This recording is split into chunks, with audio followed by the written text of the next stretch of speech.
والله وقت الله سبحانه وتعالى نقسم بوجهه وخير الأنام محمد بن عبد الله ثم ربنا سبحانه قد ودي كان سيدي كميو ونجوبي وهو بنتوزي ودا باكد ونو متون باكد ونو أو نوبان شاف أونجي كلواني باكميو سواء الله سبحانه وتعالى قبل تبقى صبروني تولم وفيت وكيد روكسي باكوبود ثم سواء الله جل وعلا يوم يسيراتي توفي غير قبوليه تسبب كبا كتبه سبحانه وتعالى تتوانويزه سورو فانكولي بوسو يا قبولي أيها الناس سوري okuwangala nga kabuli radda min riyad aljanna walero nakuwa kubiri tuli mwezi wa Rajab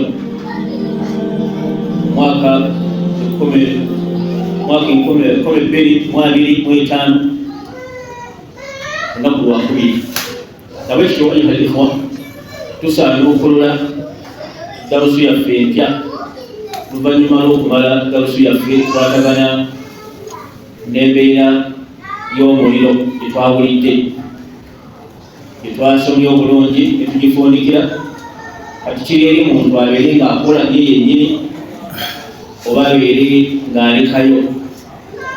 olwaliro tugenda kusaanukula topiki mpya walakina hasa nkulu nnyo eri omuntu ali wansi wa amulira ya Muhammad sallallahu alaihi wasallam ng'ekikulu ekigifuula nti nkulu egenda kukwatagana n'aqiida. Aqiida ra'su kulli amrin, bwe mutwe gwa buli kintu kyonna aqiida enzikiriza. Bal huwa tawhid, tugenda kusaanukula kitabu kya tawhid. Ensimba ya aqiida erimu ebintu biyitirivu. Saba Allah subhanahu wa ta'ala atukwatireko, atuwa obusobozi mu kuwuliriza n'okutuuza atatu basenero bitunabatulidde. Tawhid genda okusoma wama maana tawhid, wama maana tawhid, ma maana tawhid bitugenda okutunuulira. At-tawhid mulimi olwalabu kigambo tawhid kikola nnyo amakulu eyabakitegeedde. Kati tugenda okusoma, tugenda kumutandikira eno gyava tawhid tumutwalire ddala ila masha Allah. Allah nga wanaaba yagadde fayambagi likulli mu'minin an yahdura hadhihi muhadarat. Mukkiriza yenna yalibadde anyigiriza n'abeerawo nnyo azimbe aqiida ye awamugoka, awetaaga okuzimba azimbewo awamugoka abeere ng'azzaawo hatta yalqa rabbahu wa huwa raadi anhu, osobole okutuuka mu maaso ga Allah nga musiimu gy'oli. At-tawhid, kigambo tawhid kirina amakulu. Waliwo ebigambo bibiri, waliwo kiyitibwa tawhid, waliwo kiyitibwa aqiida. Ma al-farqu bayna qawlayni, njawulo ki wakati w'ebigambo bibiri, maana tawhid wa maana aqiida.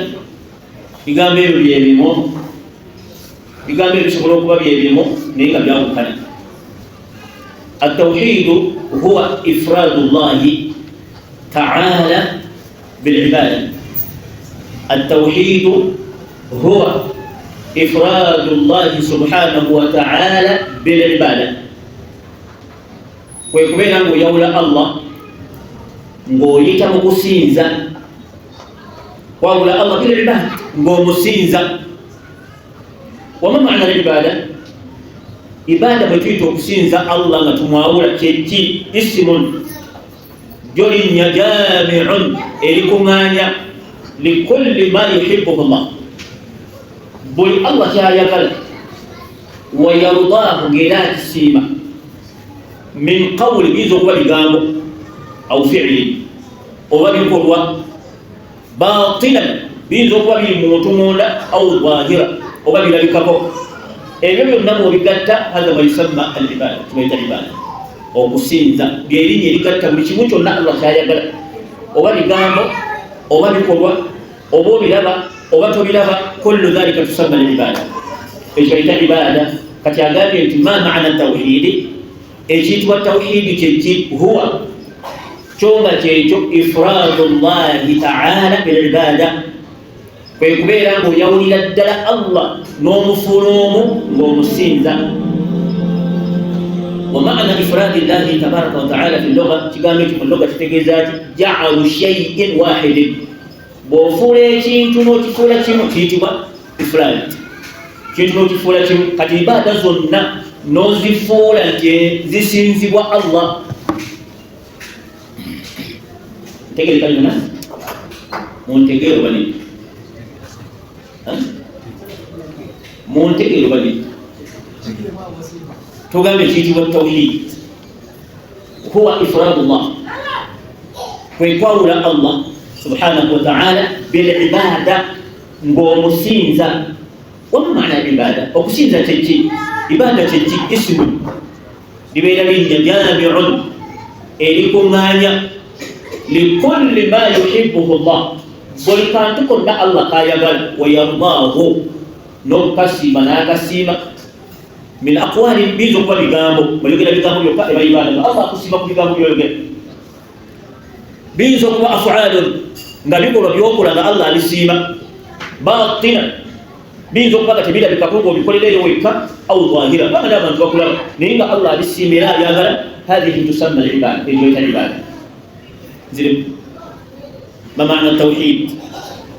تقام التوحيد شوقي والمجتغيزاتي هو إفراد الله فيقول الله سبحانه وتعالى بالعبادة ومسينزة عبادة تجي اسم جامع دولي بالي إليكتا لكل ما يحبه الله ويرضاه بولي الله نغاشاغل إلا نغاشيسيما تيجوا عبادة من أقوال بيتو قد يقول يوكا لبالي يوكا يا بيغامو يوكا بيغامو باتي السلام عليكم إذا شكرا باتي غامو هذه العبادة الله سبحانه وتعالى كيكاكو زاكالين أو فعل وماشي زوكبيلا تشكروا بكروا نوكولي تشكروا nga Allah tisiba nga rukul nokutam Allah sima kutam mbisera bya mama kusima hadihi ibada yunayitwa ibada bizo kuba bigambo obabikolwa batina ngobilako batina ngabyekwesi au dhahira obango bilabako byakulaba ngo bikoze siganga manti subhanallah batina yekweso bela bikako sida yekweso telena subhanallah ibada yebi gambo ngamiti subhanallah mu kweko ko kula bikako ibada hizo kwa ibada ila bikako hizo kwa mutima ngabyo bikolede kule dalika tusema ibada leo ndio bikolebwani billahi rabbil alamin telibo bikolebwa lokuja kwa Allah subhanahu wa ta'ala tegele swali أيها الناس تجري في سؤال الدا وجدت المكراس مكراس أتيه وغيره تلوم كتب كراس يا كتب أتيه وغيره ولا كسر البقر وانا تقول السلام قد نفرق بين التوحيد والعقيدة فأولي لوا إيشيغام التوحيد قبل نيونيود نعقيدة بياو كانوا ولد عقيدة للتوحيد بياو كانوا ولد أيها الناس بياو كانوا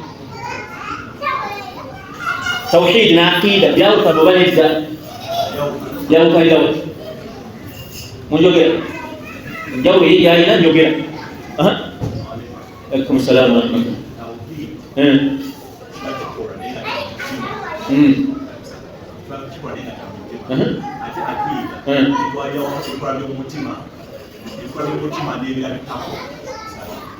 watu wagamye ntichukula tauhid kiba kikolwa ninga kya mutima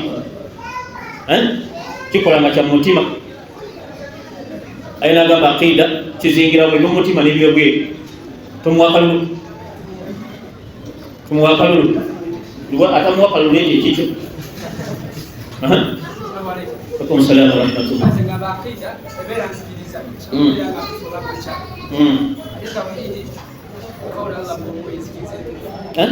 Aqida cika tatu na tauhidi kaula Allah kwa aqida yazikiriza mukitegedde mugatta okuwulira temukugatta kutegeera kutegeera kirala n'okuwulira kirala kyenkakasa buli aliwo nawulidde kwabula Allah musinzi yazikiriza entu aqida yazikiriza omuntu yakkiririzaamu ayinza okubanga ntuufu kubanga alina aqida enkya naye bwati bwakirabi seke kikulabirako ki kiri Chakula ya kwanza ngaba siya. Tukiriza ati Allah aliyomu. Abatali siya abo ina kidaya. Ti aliyomu basa ko. Kaja tauhidi yo yafifika kama bulaka.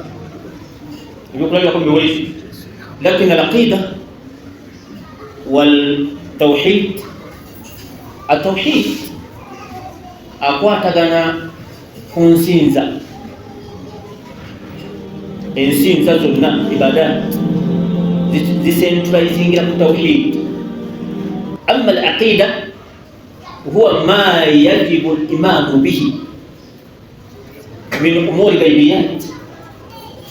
Aqida ekwatagana ekyo kyoteekeddwa okukkiriza naye ku bintu ebitalabikako ka al-imanu billahi ala al-Allah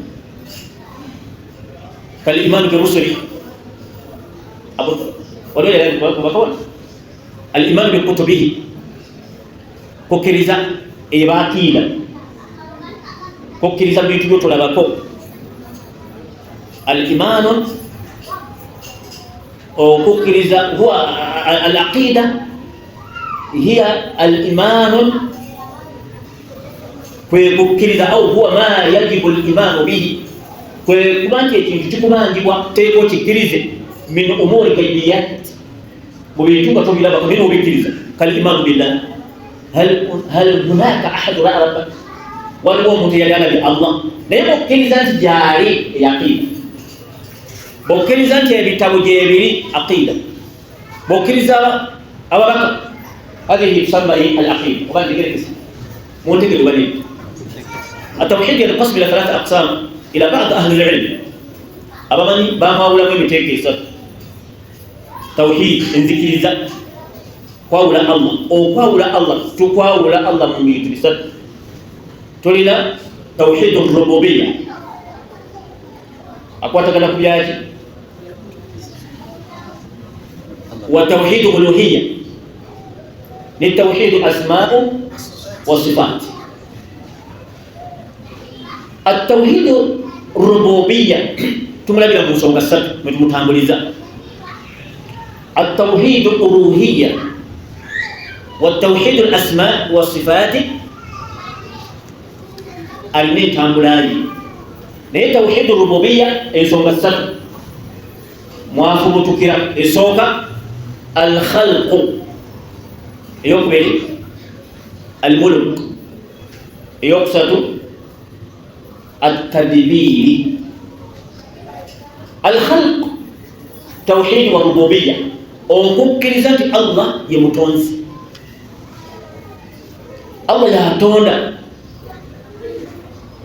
إلا تمنيزانيو أو قال رمانا نوجا رمانا ومليز مبادو إلى مولا وبادو إلى مولا مبادو إلى مليز nogenda wasenga kulannama akulannaliza ensonga ofuna omwana omulenzi oba omwana omuwala ng'ate tukimanyi bulungi nti eyo minisitule yeyawulidde Allah subhanahu wa ta'ala al-khalq wa Allah tawhid rububiyya ali mu nsonga 3 tugambye esooka al-khalq ebikwatagana n'entonda yonna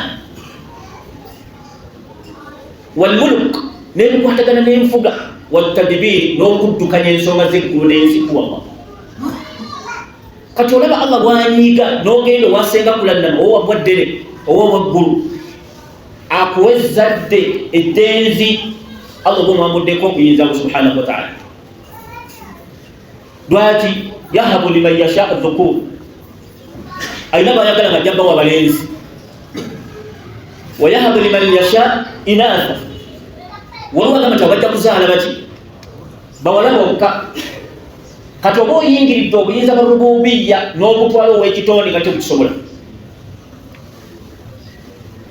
wayahabu liman yasha inatha ayina gwawa abaana bawala wadhukuru yuzawiduhum n'abagatta bawala balenzi ate ayina gwabayagala wayaj'alu man yasha aqima innahu alimun hakim amanyi nnyo era amanyi lwaki akola ensonga eyo. Kati kulaba singa kulala omutadde mu nsonga ya Allah hadha huwa shirk. Kati tawhid rububiyya Allah w'omutemyeeyo n'ogamba tana baba yagala kutuusa abaana nga yahabu yabagaba فلذلك يقال سبحانه وتعالى ألا له الخلق والأمر يقال ألا له الخلق والأمر تقول آية الكتيبة تقول لك تريم باستا بينما زنينا في القرآن نادي تجيرا ولو قامت ألا له الخلق والأمر صوت إيه صوت عراف يا كان منيا تقول آية يا قامت ألا له الخلق والأمر kitegeezaki kitegeeza nti teriyo yenna mu nsi ne mu ggulu ayina kukwata ku nsonga za kutonda illa Allah taliyo okitegeererawa qala ahlulilmu bagamba ahlulilmu bagamba babbalaga balina qaida muzungu akiyita unanimity ayina qaida enkola yaabwe bagamba nti inna taqaddama ma ahaqquhu ta'khirun yufidu al-hasl bolamu mpaana y'emboozi ekintu ekyalibadde kijja oluvannyuma lwa kino ne kisooka kino kiba kitegeeza nti kintu teriyo mulala yenna kiyingiramu okujjako oyo awutegeeza aye gamba nti ala lahu alkhalqu wal amr aye gamba nti teriyo mu nsi ne mu ggulu alina buyinza bukwatagana ku nsonga za kutonda kitonde illa Allah zeyawulidde Allah okitegeera otya bannabalaga bagamba balaga kyeki ebirimu egenda mu buziba n'otegera Qur'ani Allah kiki yali ayagala mu nsonga eyo kati tugamba nti yagamba nti ala lahu enyukuta neekibwa ala bagiyita harufu tanbih watawkid era buli bakawuli ngoli wagala kajala kati abanga bangi aba yayogedde ensonga kiki aba yagala yarfau nnaasu a'naqahum munabasitula emitwe kati agamba ki bemala okusitula emitwe n'abaleetera ensonga kati Allah yaleetera kati ala abanga bangi lahu alkhalqu wal amr betumala okuzuka fe n'okutegeera amakulu ga aya Allah n'atuwa amawulire Allah yennyini kutonda n'ensonga eziri mu ggulu n'ensi yaziddukanya okitegeerera kuki bagamba nti inna taqdima ma ahaqquhu ta'khirun yufidu al-hasra bw'oleeta ekintu ekyalibadde kisooka mu njogera ne kisembayo ne kisooka kiba kitegeeza nti ekintu kyekyeyawuliddeko oyo yekka kyokulabiramu singa ngamba nti alina eggere omusajja alina eggere oli naagamba nti eggere ly'omusajja ddene mboza zifaanagana agambye nti omusajja alina eggere omusajja alina eggere omusajja oli naagamba nti omusajja alina eggere ebintu bifaanagana يستيقظ إلى الناس كيف أنا قلت يا قامت أهل نقري ومسجع ولنا قامت مسجع نقري أبين كيف أنا جاو كجاو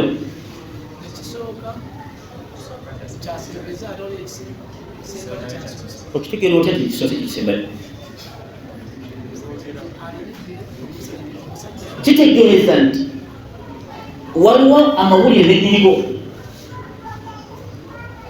n'ennyinigo kati nyini mawulire yani ate amawulire kati mu mpanga y'enjogera twaligambye tutya omusajja alina eggere naye netugamba tutya kati bw'ogamba nti omusajja alina eggere kiba kitegeeza nti ddene newalala gyali alina nerisinga eriri naye bwe ngamba nti alina eggere omusajja kiba kitegeeza teri mu nsi yonna alina ggere limwekati amawulire ge gasoose nyinki nyini ggere simanyi wabitegereke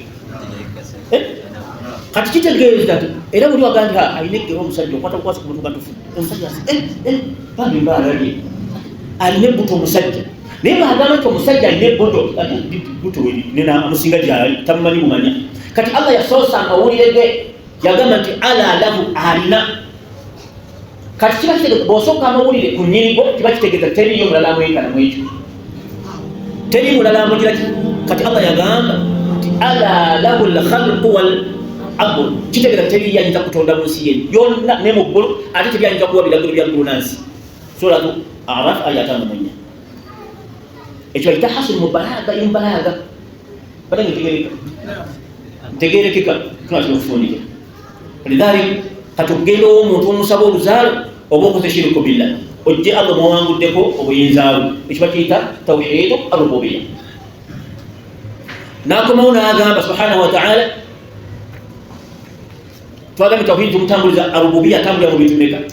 Twagambye al-khalq okutonda kwonna yatuka n'agamba nti wa iyaslubuhum adh-dhubaabu shay'an lan yastankizuhu minhu. Okumanya kukwatagana okutonda tebabisobola. Enswera nejjeeruna kaffeneeko neego wayinza okagijja kukasupu kenunyeko nogati wayi sole erite kaffeneeko jingobere njagala kugijja mu kasupu kanje okusobola. Wa iyajtami'u ne bwe bakuŋŋaana tebasobola kubanga ensonga ya butondo tosobola kujjayo kantu kali kenyini. Byerabaganaga nti da'ufa at-talibu wal-matlub kale muli banafu nnyo kimusaba tekisobola kukwerwanako namwe temusobola kukijja kukibajjeeko. Tuli ku tawhiidi ar-rububiyya. Tawhiid alimu ebika bisatu. Waliwo tawhiid ar-rububiyya, tawhiid uluhiyya, tawhiid asmaa wa sifaat. Atuli ku tawhiid ar-rububiyya tumulabira ku nsonga mmeka?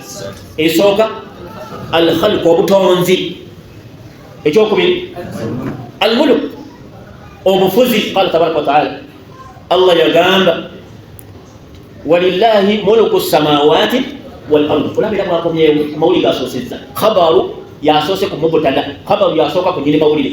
Songa mu nyini mawulire yali badde asooka aye eri etusoba ku yali badde etya mu ntambula ya bulijjo yagamba nti ala lahu al-khalq wal-amr. Twali batuga nti al-khalq wal-amr lahu kiba kitegeeza waliyo omulala naye bwasooka amawulire goono kiba kitegeeza teri omulala faita hasru mubalagi. Lidhalika nagamba nti billahi as-samawati wal-ard era akomyewo nti ebiri mu nsi yonna n'ebiri mu ggulu alina okubifuga mu butuufu bwabwo huwa Allah. Teri asobola kubifuga mu butuufu bwabyo illa Allah. Okimanyi tusemba ogula engoye emirundi esatu abaana bo bagulira engoye abalenzi abawala nga tubagulira kyekijja wakaawo bakutenda muntu bulamu oba bakwekingira buli lwogula engoye ogulira bawala kyokka nga amatafaali g'abalenzi gayitira bweru bakutenda kuba tihamusabye otakabafu mwekanya mungu yatuwa ekyengera kyataata tolaba nti mutuuka ne mugandi taata ono mutuufu ebintu alina bwe yeekubira mulimu abaana n'agaana.